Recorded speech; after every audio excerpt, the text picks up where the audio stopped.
Every setback asks you a question. Most people answer it the wrong way. They ask, why is this happening to me? And that question quietly turns them into victims. But leaders ask a different question, a dangerous question. What is this trying to teach me? That one shift changes everything. How you think, how you act, and how fast you grow. When you ask, why is this happening to me? You are looking for blame. Blame the system. Blame people. Blame bad luck. But blame doesn't create solutions. It creates paralysis. The moment you feel attacked by life, you stop thinking clearly. You react emotionally. You lose control. And CEOs understand this early. You can lead your life if you see yourself as a victim of it. Questions shape outcomes. The question, why me, focuses on pain. The question, what is this teaching me, focuses on leverage. One makes you smaller. The other makes you sharper. When you ask the second question, your brain shifts from emotion to strategy. You start looking for patterns. You start seeing lessons.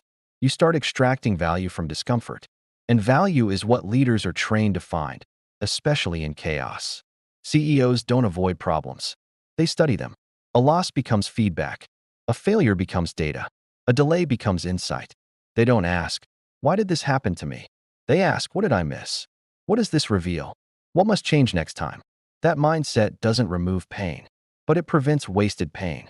And wasted pain is the most expensive thing in business and in life. When you consistently ask, what is this teaching me? You recover faster, you adapt quicker, you stop repeating the same mistakes, you gain emotional control, you become anti-fragile. Life stops feeling personal. Problems stop feeling fatal. Pressure stops feeling like punishment. Instead, everything becomes training. That's when people start calling you calm, disciplined, and unshakable. Here's the rule. Pain that teaches is an asset. Pain that you resist is a liability. You don't grow by avoiding difficulty. You grow by extracting wisdom from it. Stop asking, why is this happening to me? Start asking, what is this trying to teach me? That question changes your trajectory.